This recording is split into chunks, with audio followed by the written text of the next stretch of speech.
Welcome! Today we're making red braised pork belly.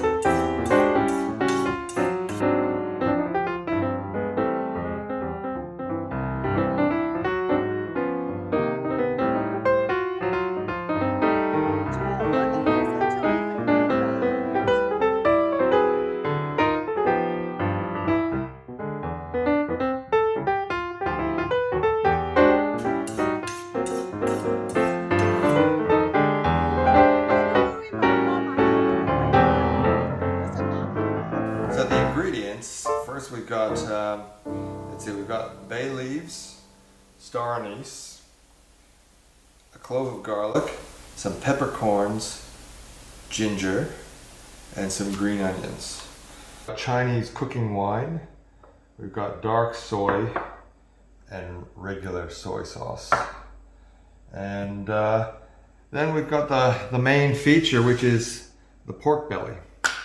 And what you're looking for here is something with a reasonable layering of fat, and you need pork belly with the skin on, and don't be afraid of the fat. So the first thing we need to do is prep this. South Australian Shiraz doesn't go with pork belly, but it's nice to drink while you're cooking.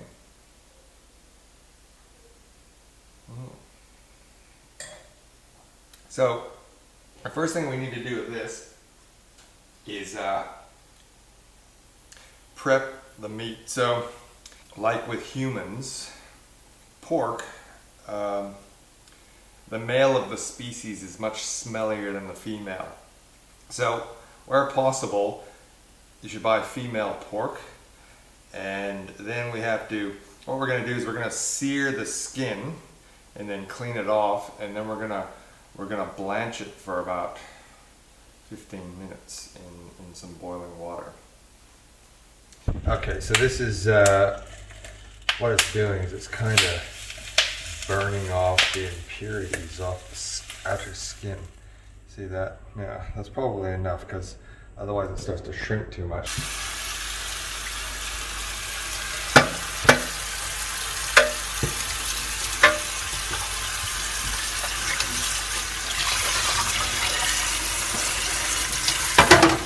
That's good. Steam. Okay, so we're gonna put this thing in boiling water for about 15 minutes.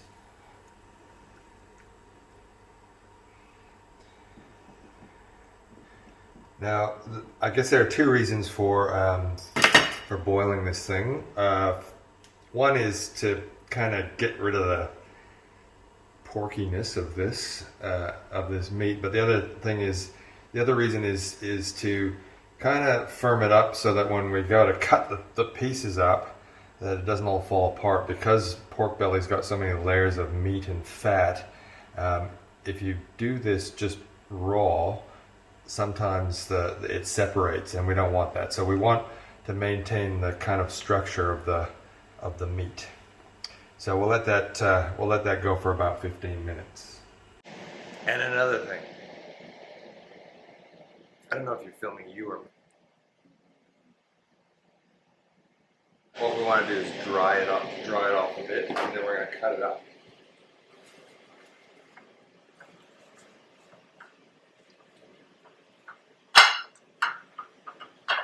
I know this might seem a bit weird to be boiling this thing first, but trust me, it's important. I guess it's really up to you how big you want to make these pieces, but I like them kind of large-ish and chunky. So you need to have a really sharp knife to do this, otherwise that's where the meat starts to fall apart if it's not sharp enough. So With these, we're going to cut them about like this. Because we boiled these things, they're not cooked through or anything. As you can see, it's still raw on the inside, but it maintains its shape and structure. So the next thing that we have to do is brown these in the wok. So you can stop that now. Now, only a tiny bit of oil in this, and the reason for that is there's a fair bit of fat, and it'll create its own when you put the pork belly in. If you put too much oil in to start with, it starts popping and spitting all over the place, and you'll have to wear some kind of safety glass, otherwise you're going to get your eye taken out, as my mom would say. So do this on high heat and brown it on all sides, and then put it aside and do it in batches. Don't put too much in the pan, because otherwise it isn't frying, it starts to sweat. And another thing, this stuff is browned sufficiently. Now the next thing we're going to do is in the same pan. This might be sacrilegious, but I'm going to do it anyway. So we're going to caramelize this. Now this is rock sugar. Now you might want to look at that closely. I think when I see that stuff that this is, you might remember that there was a crack cocaine epidemic in the United States back in the 1980s. I imagine that's what it looked like, but I could be wrong. Please feel free to leave a comment in the comments section if you think, if you know better. So we're going to put this in here. We need to turn the heat down considerably. That's going to melt down in the oil.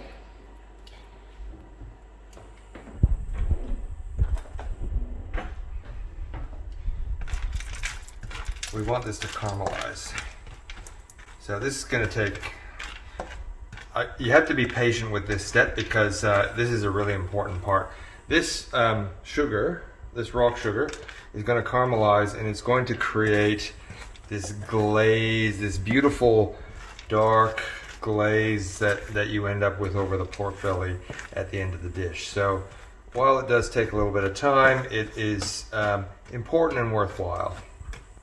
So I will eventually be adding some water to this once we get it to the point that we want it to get to. So it's about 150 mils of water. Now 150 mils is 150 milliliters.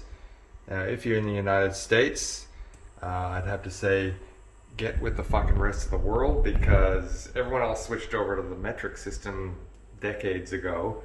And you and Angola are the only two countries left on imperial. So it's starting to, what will happen with this is it'll brown, and then it will start to bubble. Tiny bit of water. It's going to help it dissolve.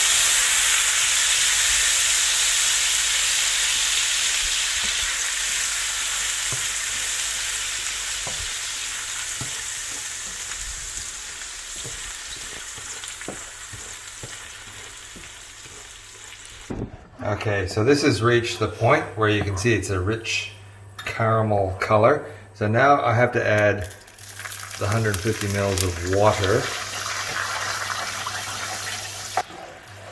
Okay. Now if you don't add the water to this, and you should add hot water, I just added cold water. What happens is that when you pour it into the bowl, it turns into a solid real fast, and basically you'll have to jackhammer it out of that bowl to get it back into the dish. So this is good to go now. I'm going to put it in here and just set it aside for the moment. Now we're getting these, I think they call them aromatics, but this is the spices and crap like that that we're going to put in. Now some people peel this ginger. I guess that's what you're supposed to do. I don't bother normally, but peeling ginger is pretty easy all you have to do is run a spoon over the outside and the skin comes off. I'm not sure why people actually peel ginger, because the chunks that we're putting in here aren't going to be eaten anyway, but it might release some of the flavor faster, so.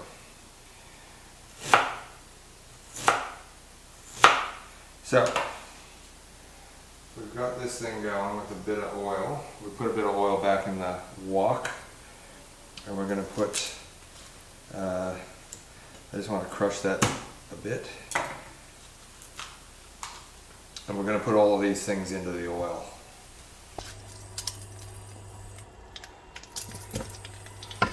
Kind of opens up the flavor and aroma of these things.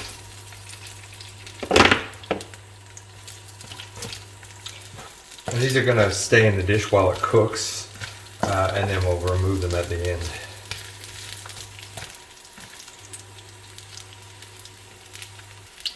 So now we start to add the meat back in.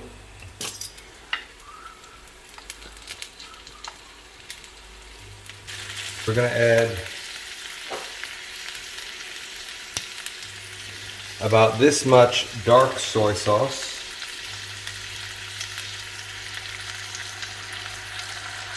And the regular soy sauce.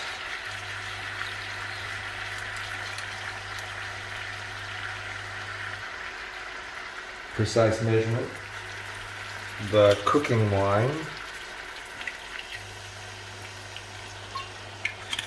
And our sugar mixture.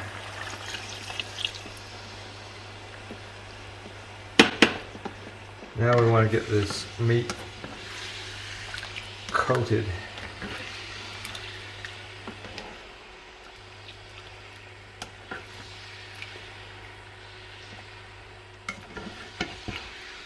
We're going to add these green onions in here.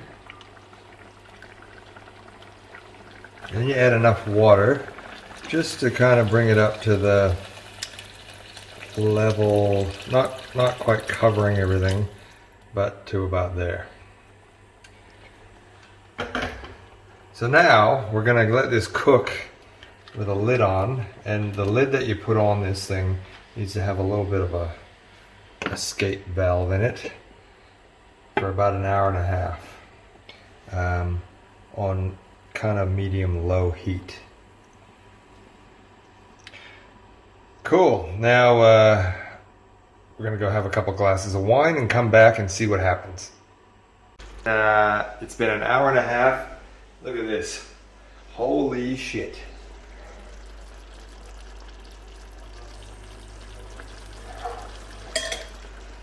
So, we're going to start to, this is done. It's reduced down, it's thickened up. And there's some bits in there that we're not actually going to include.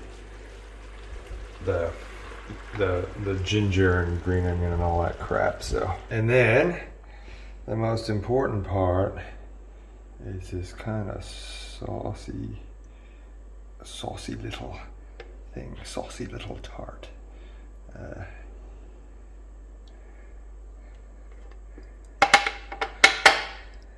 there you have it, folks.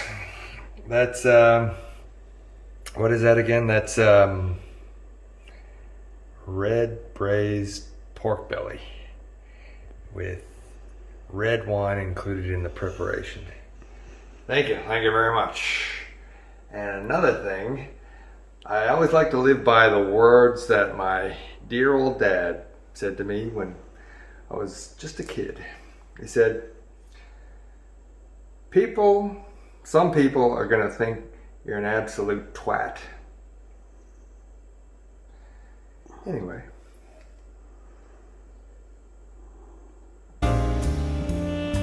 Tools.